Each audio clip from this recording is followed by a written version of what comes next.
அல்லேலூயா. கர்த்தரது நாமத்தை சொன்னபடினால் தேவாதி தேவனுக்கு நான் நன்றி செலுத்துகிறேன்.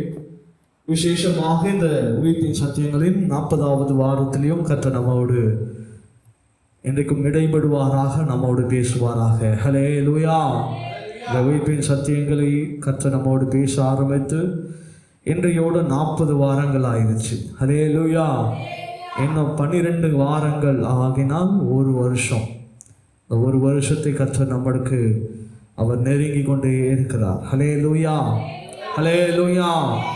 சரி, எடுத்து அவர்கள் வாசிக்கலாம். எபிரேயரின் புஸ்தகம் 12ஆம் அதிகாரம் அதனுடைய 1ஆம் வசனத்தை நான் வாசிக்கிறேன். எபிரேயரின் புஸ்தகம் 12ஆம் அதிகாரம் அதனுடைய 1ஆம் வசனத்தை நான் வாசிக்கிறேன். ஆகையால் மேகம் போன்ற இத்தனை திரளான சாட்சிகள் நம்மை சூழ்ந்து கொண்டிருக்க, பாரமான யாவற்றையும் நம்மை சுற்றி நெருங்கி நிற்கிற பாவத்தையும் தள்ளிவிட்டு, விசுவாசத்தை துவக்கினவரும் முடிக்கிறவருமாயிருக்கிற இயேசுவை நோக்கி நமக்கு நியமித்திருக்கிற ஓட்டத்தில் பொறுமையோடு ஓட கடவோம். அல்லேலூயா, அல்லேலூயா. நாம் விசுவாசமும் இந்த பொறுமையும் என்ற காரியத்தை ஆண்டவர் கடந்த நாட்களில் நம்மோடு பேசுகிறார், நம்மோடு இடைப்பட்டு கொண்டிருக்கிறார். இந்த பொறுமையின் காரியங்களில் அநேக காரியங்களை ஆண்டவர் நம்மோடு திட்டவட்டமாய் பேசினார். இந்த நாளில் கூட ஆண்டவர் நம்மோடு சொல்லப்படுகிறதான காரியங்கள், இவ்வளோ திரளான சாட்சிகள் விசுவாசத்தை குறித்து நாம் கேட்கிறோம். ஆனால் நம்மிடத்தில் அநேக பாவங்கள் உண்டு, அநேக காரியங்கள் உண்டு. இவைகளை எல்லாவற்றையும் நாம் தள்ளிவிட்டு உதறிவிட்டு விசுவாசத்தை துவக்கினவரும் முடிக்கிறவருமாகிய இயேசுவை நோக்கி நமக்காக நியமித்திருக்கிற ஓட்டத்தை நாம் பொறுமையோடு ஓட வேண்டும். பொறுமையாக அப்படின்னு சொல்லும் பொழுது ஆண்டவர் அநேக விளக்கங்களை இந்த பொறுமைக்கு நமக்கு கடந்த நாட்களில் அவர் நமக்கு சொல்லியிருக்கிறார். இந்த பொறுமை என்ற காரியம் கிறிஸ்தவர்களுக்கு மிகவும் அவசியமானது என்பதை நாம் ஆழமாக கடந்த நாட்களில் கூட தியானித்தோம். இந்த நாளில் கூட ஆண்டவர் இந்த விசுவாசத்தை குறித்ததான ஓட்டத்தை நாம் பொறுமையாக ஓட வேண்டும். பொறுமையான செயல்களினாலே எல்லாவற்றையும் நாம் ஜெயம் எடுக்க வேண்டும். நம்முடைய அவசரமான காரியங்களை அதில் செலுத்தி நாம் நம்முடைய விசுவாசத்தை இழந்துடக்கூடாது என்பதிலே ஆண்டவர் இன்றைக்கு நம்மோடு திட்டவட்டமாக பேசுவாராக, நம்மோடு இடைபடுவாராக. இன்றைய நாளில் கூட ஒரு சில வாக்குவாதங்கள் தேசத்தில் அதிகமாக பெருகி கொண்டிருக்கிறது. இன்றைக்கு சபையில் கூட அநேகர் பிரயோஜனமற்ற காரியங்களை சபைகளிலே பேசி கொண்டிருக்கிறாங்க அப்படின்ற ஒரு காரியங்கள் பரவலாக இந்த வலைதளங்களில் கூட இன்னைக்கு பரவி கொண்டிருக்கிறது. இன்றைய நாளில் கூட ஒரு சகோதரி இந்த வலைதளங்களில் ஒரு காரியத்தை போட்டிருந்தாங்க காலையில். அதை நான் பார்க்கும் பொழுது நிச்சயமாகவே அவங்க சொல்லுகிறதான காரியங்கள் இன்றைக்கு சபைகளிலே நடைபெற்று கொண்டிருக்கிறது என்பதை நான் நன்றாக உணர்ந்து கொள்ள முடியும். அவங்க கேட்ட கேள்வி என்னவென்று சொன்னால், இன்றைக்கு எத்தனை சபைகளிலே பரலோகத்தை குறித்துதான வார்த்தைகள், இந்த பரலோகத்திற்குரியதான போதனைகள் எத்தனை சபைகளிலே பேசப்படுகிறது அப்படின்னு சொல்லி அந்த கேள்வி எழுப்பினாங்க. நான் அதற்கு பதில் கொடுத்திருந்தேன். இன்றைக்கு சபைகளிலே இப்பேற்பட்ட வார்த்தைகளை என்ன பண்றதில்லை, பயன்படுத்துகிறது இல்லை. இந்த பரலோகம் அப்படின்ற ஒரு காரியத்தை இன்னைக்கு நிறைய சபைகளில் பேசப்படுகிறது இல்லை அப்படின்னு சொல்லி நான் போட்டிருந்த பொழுது அவங்க மறுபடியும் என்னிடத்துல கேள்வி கேட்டிருந்தது, ஏன் இப்பேற்பட்டதான வார்த்தைகள் இன்றைக்கு சபைகளிலே பேசப்படுகிறதில்லை அப்படின்னு சொல்லி கேட்டிருந்தாங்க. அதுக்கு நான் மறுபடியும் அவங்களுக்கு சொல்லியிருந்தேன், இன்னைக்கு சபைகளிலே இப்பேற்பட்ட வார்த்தைகளை ஒலி எழுப்புகிறதுல கூட கடினமான காரியங்கள் காணப்படுகிறது.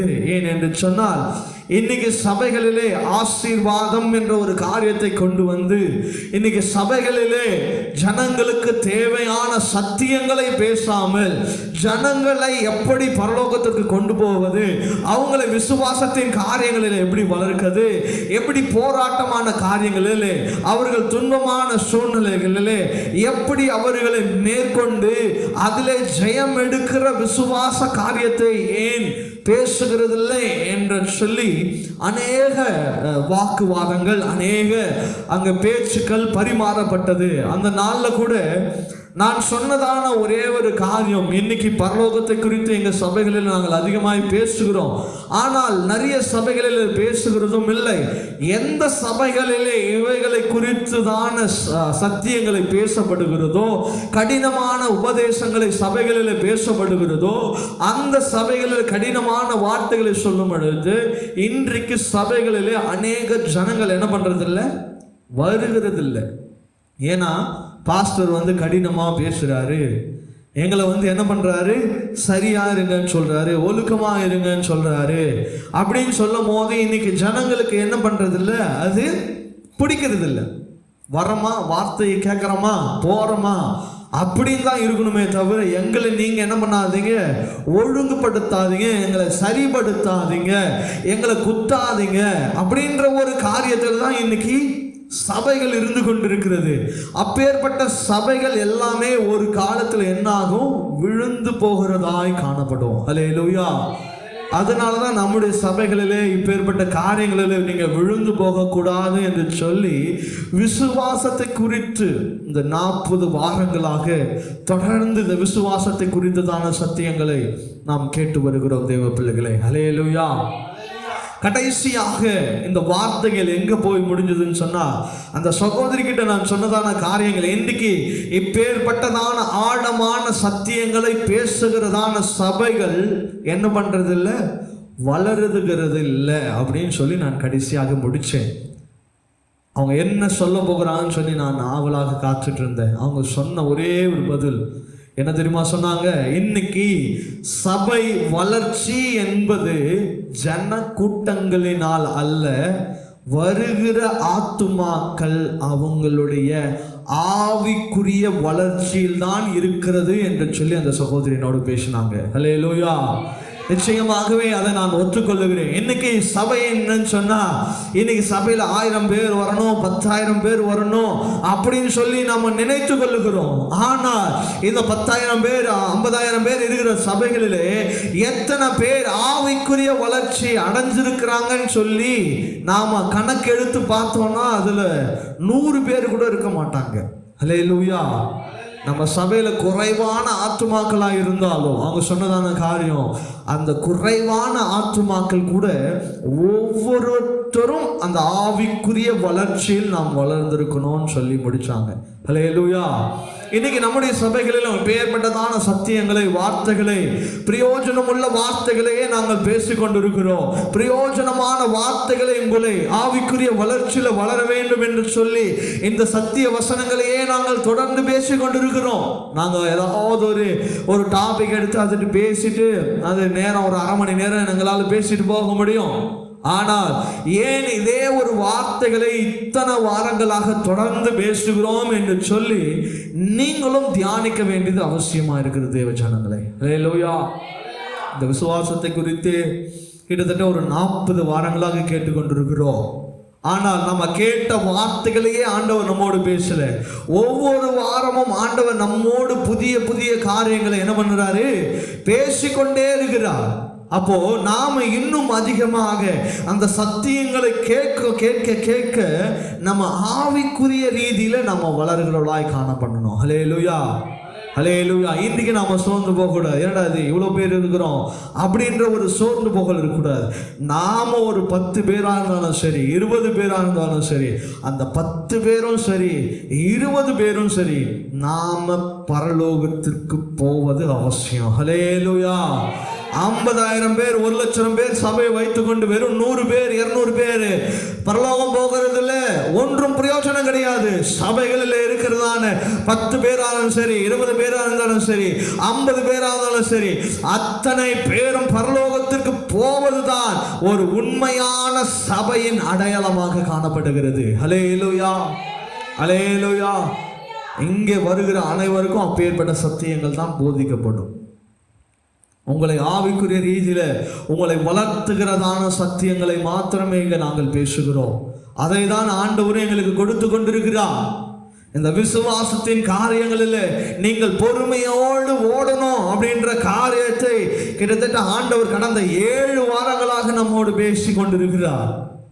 இந்த பொறுமை ஒரு மனுஷனுக்கு எவ்வளவு முக்கியம், எதனால நாம இன்னைக்கு விழுந்து போகிறோம், இன்னைக்கு எதனால இந்த விசுவாசத்தில் நாம் வளர முடியாமல் இருக்கிறோம், ஏன் நம்மளால அநேக ஆசீர்வாதங்களை ஆண்டவரிடத்திலிருந்து பெற்றுக்கொள்ள முடியல அப்படின்னு சொல்லி ஆண்டவர் அநேக வார்த்தைகளையும் அநேக காரியங்களும் நம்மோடு திட்டவட்டமாக பேசிக் கொண்டிருக்கிறார். இன்னைக்கு தேவ ஜனங்களுக்கு அவங்களுடைய விசுவாசத்திலும் அவங்களுடைய பொறுமையான காரியங்களிலும் அவங்க பொறுமை இல்லாமல் போகிறது நிமித்தமாகவே அநேக ஆசீர்வாதங்களை இழந்து போகிறோம் என்பதிலே எந்த காரியங்களும் உணர்வில்லாமல் இருந்து கொண்டிருக்கிறாங்க. ஆனா இன்றைக்கு இந்த வார்த்தைகளை கேட்டுக்கொண்டிருக்கிற நீங்களும் சரி, நானும் சரி, இந்த ஜனங்களும் சரி, இந்த சபையில வருகிறதான ஒவ்வொருவரும் உங்களை நீங்கள் ஆராய்ந்து பார்க்க வேண்டியது அவசியமா இருக்கிறது. நீங்க நன்றாக புரிந்து கொள்ள வேண்டியது காரியம், என்னுடைய விசுவாசத்தின் ஓட்டத்தில் நாம் பொறுமையோடு ஓடணும். ஹல்லேலூயா. அவசரமா ஓடுகிறதல்ல, காரியத்தை பெற்றுக்கொள்ளுகிறதுக்காக ஓடுகிறதல்ல, ஏதாவது காரியத்தை நான் பெற்றுக்கொள்ளணும் அப்படின்றதுக்காக அவசரமா ஓடுகிறதல்ல, ஆசீர்வாதத்தின் காரியங்களை நான் பெற்றுக்கொள்ள வேண்டும் என்று சொல்லி பதறி ஓடுகிறது அல்ல. இப்பேற்பட்ட காரியங்களில் நீங்கள் ஓடுவீர்கள் என்று சொன்னால் நிலை தடுமாறி கீழே விழுவீங்க. ஹல்லேலூயா. அதான் ஆண்டவர் சொல்றார், விசுவாசத்தில் உங்களுக்கு நியமித்திருக்கிற ஓட்டத்தில் பொறுமையோடு ஓடணும். ஹல்லேலூயா. சொல்லுங்களேன், ஆண்டவரே நான் பொறுமையா ஓடணும்பா, நீ நியமித்து இருக்கிற ஓட்டத்தில் நான் பொறுமையா ஓடணும். அப்பேற்பட்ட வாஞ்சை நமக்குள்ள வேணும், நமக்குள்ள விருப்பம் வேணும். ஆனால் இன்னைக்கு நாம அநேக காரியங்கள் உடனே நடந்துடணும், எல்லாம் அன்னைக்கே நடந்துடணும் அப்படின்ற ஒரு காரியத்தில் நம்ம வாழ்ந்து கொண்டிருக்கிறோம். நிச்சயமாகவே இப்பேற்பட்ட காரியங்கள், உடனே நடக்கிற காரியங்கள் ஒன்றுமில்லாமல் போயிடும். ஹல்லேலூயா, ஹல்லேலூயா. நன்றாக கவனிச்சு பாருங்க. 100 வருஷத்துக்கு முன்னாடி, 150 வருஷத்துக்கு முன்னாடி கட்டப்பட்டதான வீடுகள் எல்லாம் இன்றைக்கு இருக்கிறது. நல்லா அதை உடைக்கிறதுக்கே என்ன பண்ணுறாங்க, கஷ்டப்பட்டு உடைக்கிறாங்க. ஆனால் இன்னைக்கு கட்டப்படுகிற வீடுகள் ஒரு சின்ன நிலநடுக்கமோ ஒரு சின்ன வெள்ளம் வந்தாலோ என்ன ஆகுது, இடிஞ்சு விழுந்தது. ஏன்னா அப்போ கட்டின வீடுகள் எல்லாம் நல்ல அஸ்திவாரம் போட்டு நல்ல செங்கல்னால நல்ல அடித்தளத்தை போட்டு எல்லாத்தையும் பண்ணாங்க. இன்னைக்கு அப்படி கிடையாது. எல்லாவற்றையும் இத்தனை நாளுக்குள்ள முடிச்சிடணும், இத்தனை நாளுக்குள்ள செஞ்சிடணும் அப்படின்னு சொல்லி அவசரமாக கட்டப்படுகிறதுனால என்ன ஆகுது, எல்லாம் இடிஞ்சு விழுது. நம்மளோட போரூர்ல கூட பார்க்கும் பொழுது ஒரு கட்டிடம் கட்டப்பட்டு என்னாச்சு, தரமட்டமா போச்சு. ஆனால் இன்னைக்கு கிராமங்களையும் போய் பாருங்க, 100 வருஷத்தின் வீடு. ஏன்? அவைகளுடைய அஸ்திபாரம் பொறுமையாக போடப்பட்டு நீண்ட நாட்கள் ஆகி அதை சரியாக கட்டி என்ன பண்ணுவாங்க, அதை கட்டுவாங்க. அப்போல்லாம் வீடு கட்டும் போது பார்க்கும்போது 7 மாதம் 8 மாதம், ஏன் 1 வருஷம் கூட ஆகும். ஆனால் இன்னைக்கு பாருங்க, 2 மாதத்தில் என்ன பண்ணிடுறாங்க, பில்டிங்கை எழுப்பி முடிச்சிடுறாங்க. அந்த வீடுகளெல்லாம் நிலைக்காது. ஏன்னா அவருடைய அஸ்திபாரங்கள் அதை சரியாக கிடையாது. அதே போலதான் நம்முடைய வாழ்க்கையில கூட நாம போடுகிறதான அந்த விசுவாசம் என்கிற அஸ்திபாரம் பொறுமையா போடணும். உடனே வந்துடணும், உடனே நடந்துடணும், உடனே செஞ்சிடணும், உடனே எழும்பிடணும் அப்படின்னு சொன்னா அது ரொம்ப நாளைக்கு என்ன ஆகாது, நிலை நிற்காது. அதனால உங்களுடைய காரியங்கள் பொறுமையாய் நடந்தாலும் சரி, பொறுமையாக இருந்தாலும் சரி, உங்க வாழ்க்கையில நீங்க ஜெபிக்கிற காரியங்கள் பொறுமையா நடக்கிற மாதிரி இருந்தால் அவசரப்படாதீங்க. ஆண்டவர் ஏதோ ஒரு காரியத்தை அவர் உங்களுக்கு நடத்துகிறவராக இருக்கிறார். ஹல்லேலூயா. இன்னைக்கு விசுவாசிங்க நினைச்சிட்டு இருக்கிற காரியம் என்ன தெரியுமா, ஆண்டவர் பொறுமையா இருக்க சொல்றாருன்னா ரிஜெக்ட் பண்ணிட்டாருன்னு நினைக்கிறாங்க. இந்த பொறுமையா காத்திருக்கிறது ஆண்டவர் இல்லைன்னு சொல்ல, ஏதோ ஒரு காரியத்தை ஆண்டவர் நமக்கு கற்றுக் கொடுக்கிறதுக்காகவே. ஹல்லேலூயா, ஹல்லேலூயா. இதை கேட்டுக்கொண்டிருக்கிற என் தேவ ஜனங்களே, உங்கள் வாழ்க்கையில எதிலையும் நீங்க அவசரப்படாதீங்க.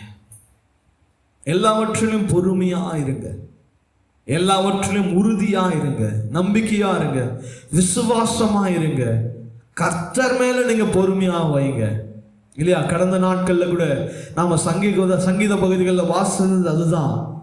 ஆண்டவருக்காக பொறுமையாக காத்திருக்கிறவர்கள் அசைக்கப்படுவதில்லை என்று வசனம் சொல்லுகிறது. ஹல்லேலூயா, ஹல்லேலூயா. அவருக்காக நீங்க பொறுமையா காத்திருக்கிறது ஆண்டவர் உங்களை வெட்கப்பட வருகிறதுக்கு இல்லைங்க, ஏதோ ஒரு அதிசயமான காரியத்தை உங்க வாழ்க்கையில செய்கிறதற்கு நீங்க பொறுமையோடு காத்திருங்க. ஆண்டவருக்காக நீங்க பொறுமையோடு காத்திருக்கிறது ஆண்டவர் ஒரு நிச்சயமாக ஒரு நன்மையான காரியங்களை உங்கள் வாழ்க்கையில் செய்கிறதற்கு தவிர உங்களை ஆண்டவர் கீழே தள்ளி வெட்கப்பட விடுகிறதுக்கு இல்லை, உங்களை சோர்வடைய செய்கிறதுக்கு அல்ல, உங்களை மற்ற மனுஷங்க கிட்ட உங்களை விடுகிறதுக்கு அல்ல.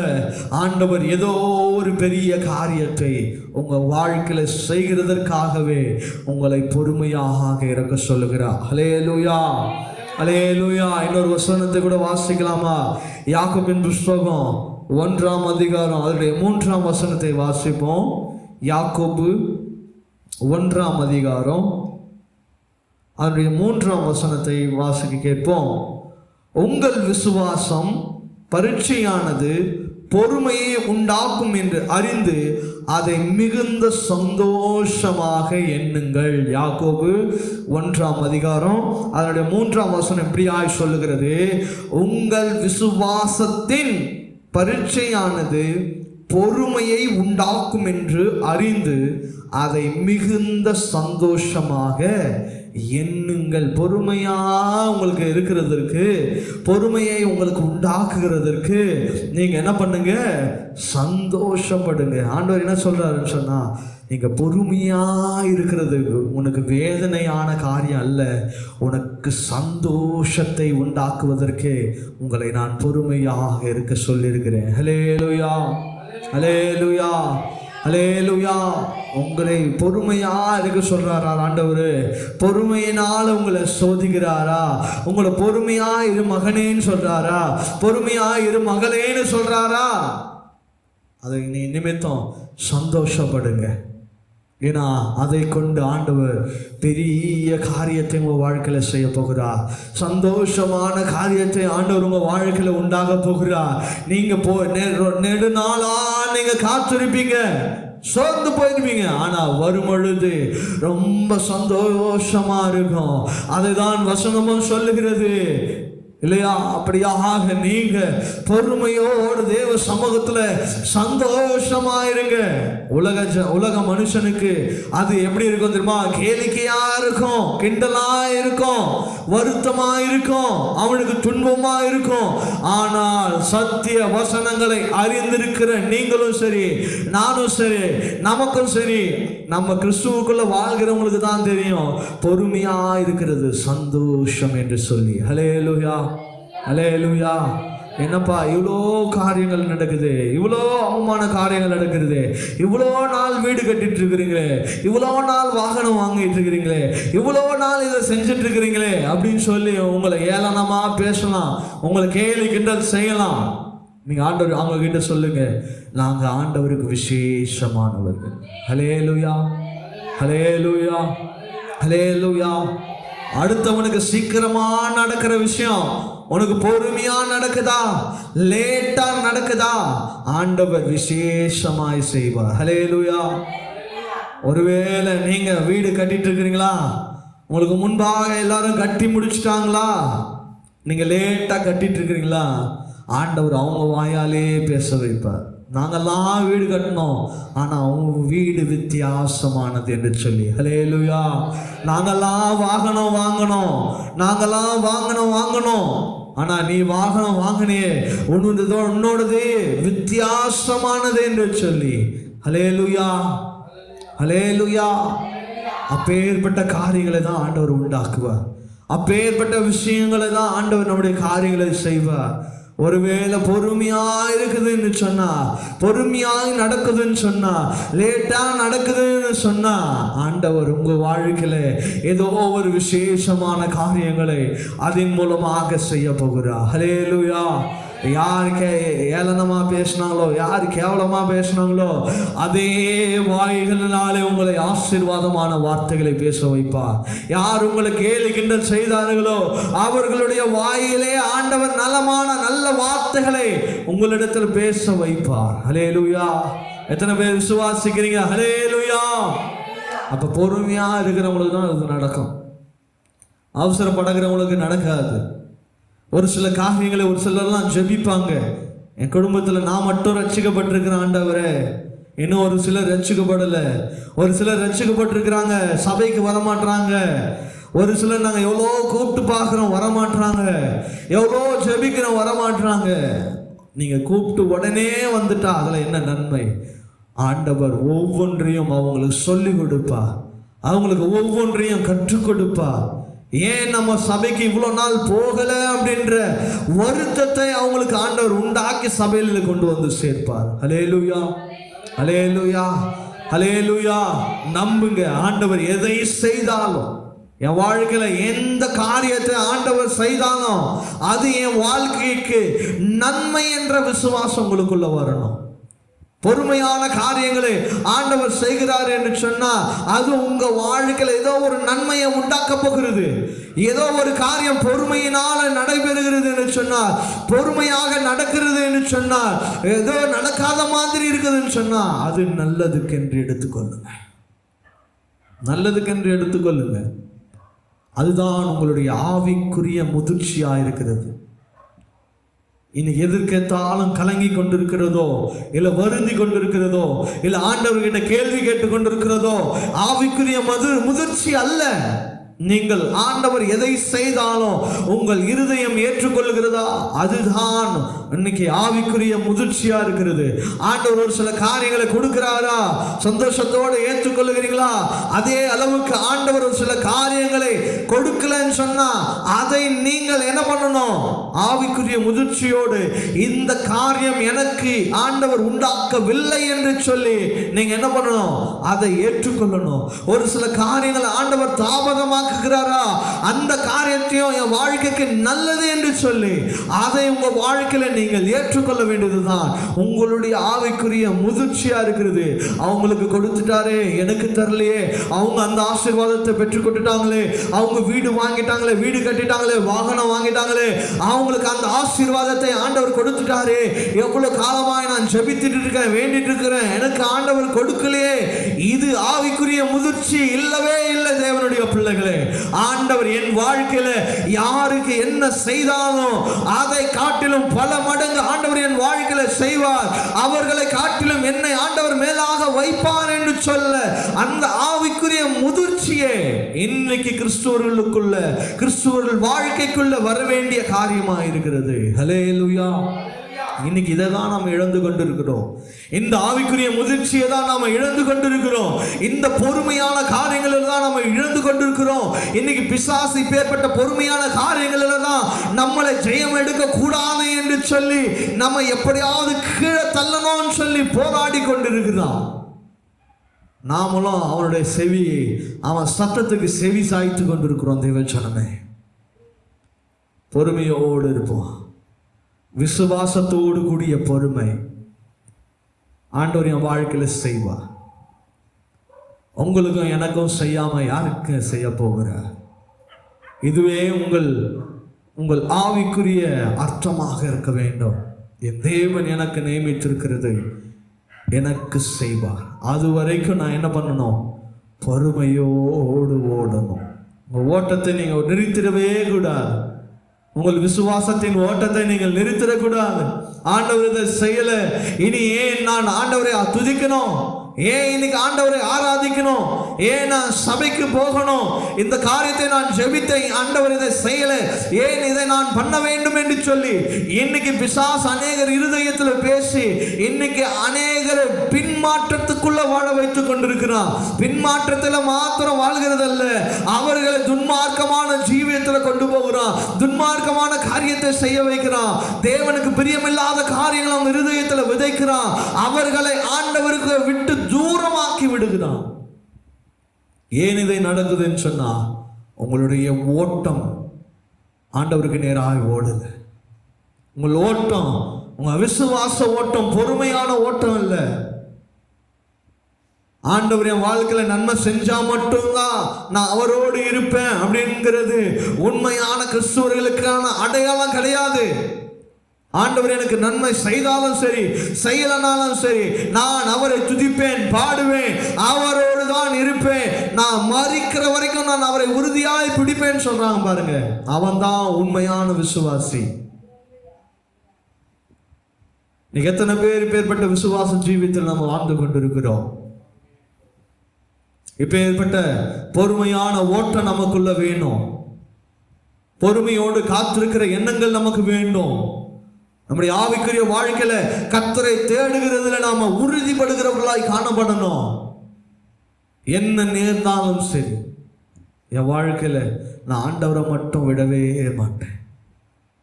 இப்ப ஏற்பட்ட ஜீவியத்தில் நம்ம வாழணும்.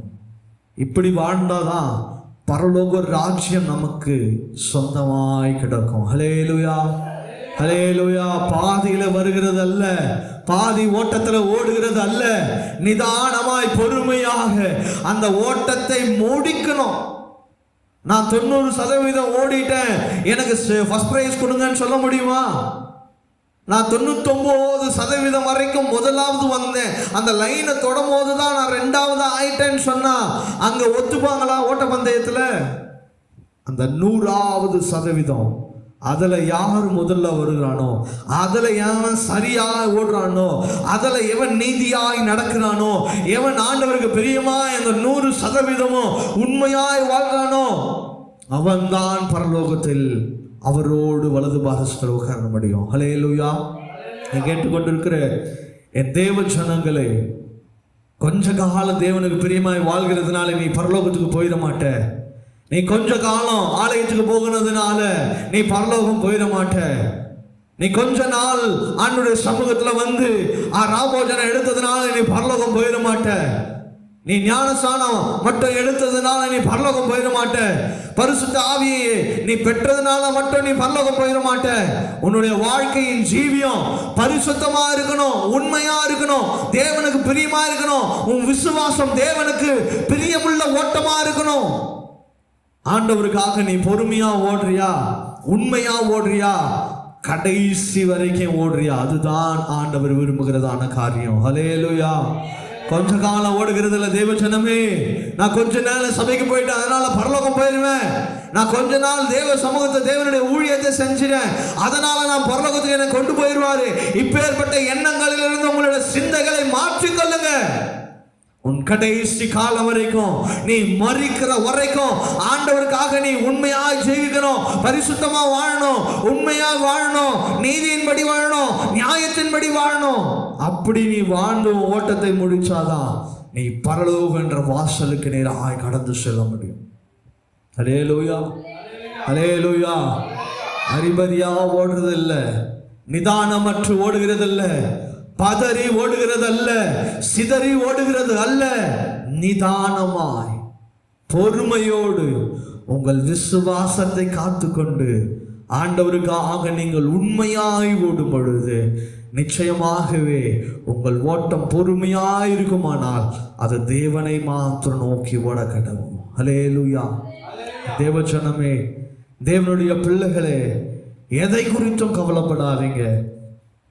உங்க சூழ்நிலைகளை பார்க்காதீங்க, உங்க அவமானங்களை பார்க்காதீங்க.